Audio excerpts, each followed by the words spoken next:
Mukaweefube wa gavumenti okutereeza ebyenjigiriza naddala ebya secondary yatandika okusoma okw'obwereere ng'eyita mu kuzimba amasomero agamanyiddwa nga seed schools nga gano buli yagazimbiddwa gajjumbiddwa nnyo abazadde naddala mu mbeera eno ey'ebyenfuna ebyekanami. Mu nteekateeka eno essomero lya Masese Seed School mwe lyazimbibwa lino lisangibwa mu kibuga ky'Ejjinja ku mwalo gw'e Masese ku lubalama lw'ennyanja Nalubaale nga lyatandikibwa mu mwaka gwa 2017. Lijjumbiddwa nnyo abazadde mu kitundu kino omuli n'abava ku bizinga ebiriraanyeewo nga bano balinnya ekidyeri buli lunaku okujja okusoma n'okuddayo olw'eggulo. Omukulu w'essomero lino Hajjat Aisha Maleiga agamba nti mu kiseera kino liweza abayizi abasukka mu 1000 wadde ng'ate ebikozesebwa omuli n'abasomesa balina bitono ddala. Maze ebbanga ddene nga tuli beetaavu era namala ebbanga ddene nga mpandikira ministry education nga mbategeeza ku bwetaavu obuli wano. Bwetaavu ki? Twalina obwetaavu bwa classrooms. Essomero lyatandikibwa ne classroom block 2 naye engeri gyeri seed school abazadde ne bayiwawo abaana bangi nnyo nga tetukyasobola kujjaawo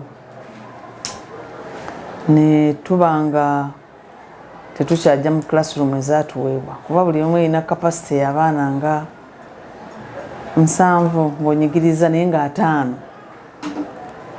N'olwekyo twatuuza abazadde olukiiko lw'abazadde ne tusalawo tukole temporary structures ozirabyeko wabweru eyo ne tuteekawo classes z'ebibaawo tube nti zisobola okwaccommodatinga abaana abo abangi. Ajja tumala n'okolayo ebibiina abayizi mwe basomera nti bino tebimala. Mala agamba nti essomero lirina abasomesa batono nga waliwo n'amasomo ag'enkizo agatalina basomesa.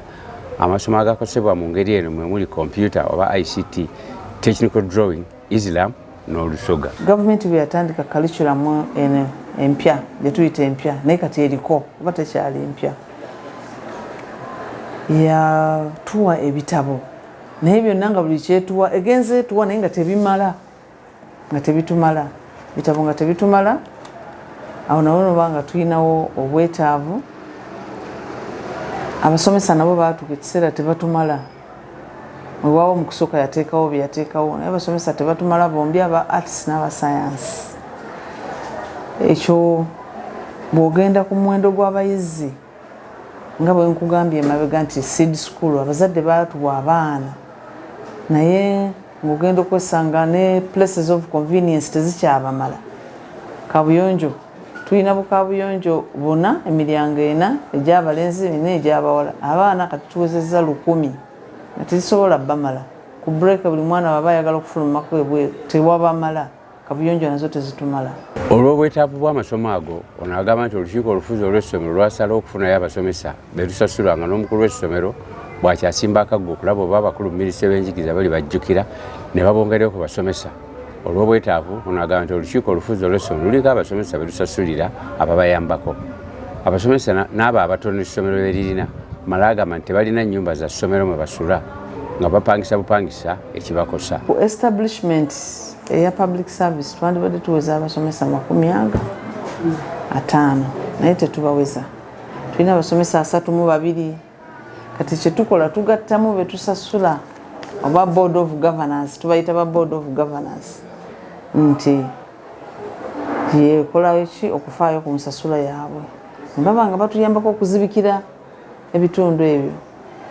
Mu science twetagamu abasomesa, mu arts twetagamu abasomesa, eddiini twetagamu abasomesa, oluzungu twetagamu abasomesa kwegamba okuba nti tubeera nga tujjuza. Abasomesa ba board tulina 13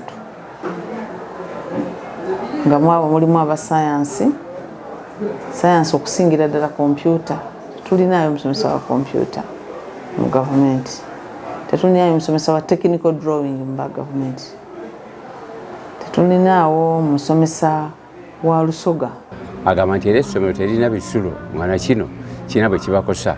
Olabamu ku bazadde abalina abaana abava mu bitundu ebyewala abapangisiza okulinaana essomero nga kino kiteeka obulamu bw'abayizi bano ku nninga n'abamu eyo gye bafunira abasajja ne babaganza ne babafunyisa embuto. Actually one of the problem tulina absenteeism okuyosaayosa.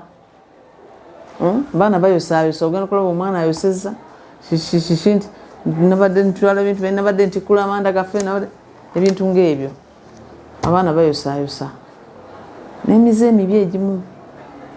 Omwana ayinza okuba wano mumusomesa mulaba alina potential mugenda okulaba ku mwalo gyakola bamuwasizza tufiiriddwa abaana bwe tutyo takomye okumala nokodde n'obutaba na kompyuta zimala ezandibadde ziyamba mu kusomesa abayizi ng'essomero ery'abayizi 10 n'okusoba lirina kompyuta 4 zokka nabwekityo n'agamba nti zino zikozesebwa abayizi ab'ebibiina ebya A-level okuli S5 ne S6 ebikola essomero lya ICT ery'obuwaze ng'ebibiina okuva ku S1 okutuuka ku S4 essomero lya kompyuta tebasobola kulisoma nga bwe kyetaagisa kuba tebazirina ze balina okukozesa okubasomesa mu ngeri ya practicals nga bakoma ku theory. Mulembe gwa kompyuta abaana tubali tetubasomesa kompyuta basoma theory mwezi 1.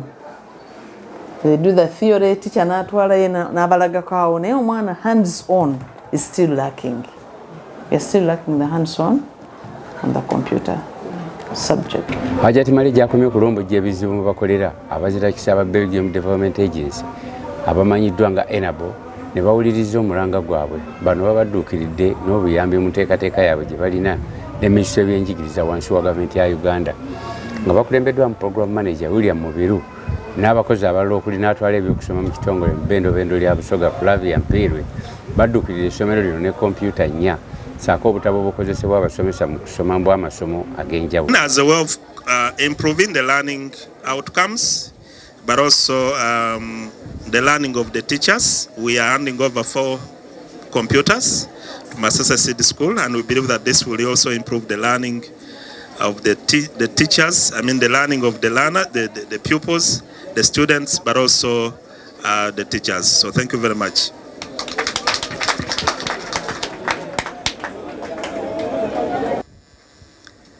We shall use even the textbooks. We always carry textbooks to class every new lesson that is coming over. And we are making full use. We are actually privileged to receive these books right from New Vision. We have had many books from other authors, but if we get from New Vision itself, that is also another privilege we cannot take for granted. But we are so grateful. Mpere mukwogera kwenaffe agambye nti mu bbendobendo lya Busoga baliko amasomero awamu 9 ge bawadde obuyambi buno n'ekigendero ekyokutereeza ebyensoma y'abayizi. In Busoga region, for now, we are supporting all the government-aided secondary schools, but specifically for these textbooks, we have started with only 9 secondary schools, and these are Masese Seed, Mpumude Seed, St. Stephen Budondo, St. John Bosco Kamuli, St. Paul Mbulamuti, Bulopa SS, then we have Busede Seed and Buyengo Secondary School, and then lastly we have Luban Secondary School. All these schools are from Jinja District, Jinja City, Kamuli Municipality and Kamuli District. Under our intervention, we are supporting the aspect of teaching and learning. Then we also have institutional development and we have infrastructure.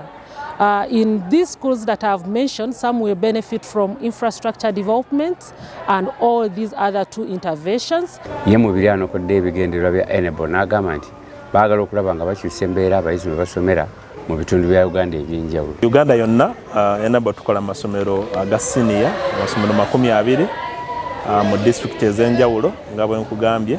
Tukola mu Busoga region, tukola mu region eya Rwenzori, tukola mu district eya Kasese, tukola mu district eya Kabalole, tukola mu district eya Kyegegwa, wamu tukola ne Fort Portal City.